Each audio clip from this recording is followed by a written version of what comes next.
Marcus Aurelius said that you have power over your mind, not over outside events. And the Stoics understood something deeper than winning arguments. They knew real strength is knowing when to stay silent and walk away, because silence chosen with awareness protects your peace and dignity. And some questions are traps meant to make you react and lose control, like when someone asks why you are nervous or tense. They are often trying to push you into defending yourself so others doubt you. But you do not need to explain your emotions to anyone. Staying calm and changing the subject keeps your power.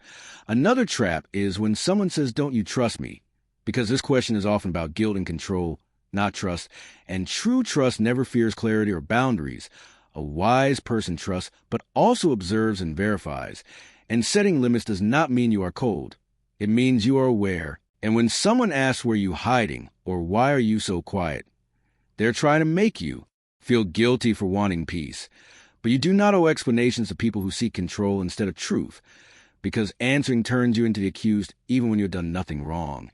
And the Stoic way is to remain calm, protect your inner space, speak less, observe more, and remember that quiet confidence and self-control are stronger than any argument.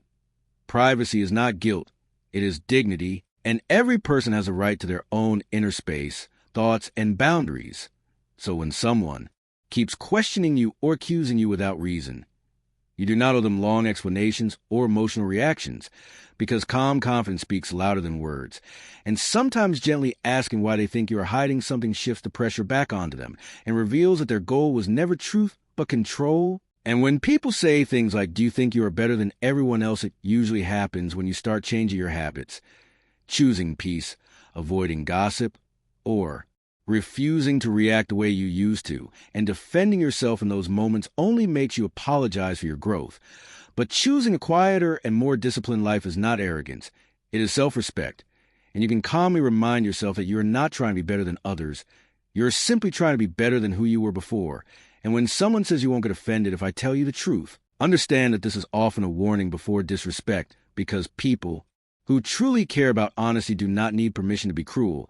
And you are allowed to protect your peace by refusing words that bring no value, because not every truth needs to be heard, and not every opinion deserves your attention. Stoicism teaches that silence is not weakness, but self-mastery. And wisdom is knowing that you do not have to answer every question, explain every choice, or react to every provocation. Because the moment you stop engaging in manipulation and unnecessary conflict, you rise above it. Protect your dignity, conserve your energy, and leave conversations lighter instead of carrying regret, anger, or self-doubt with you.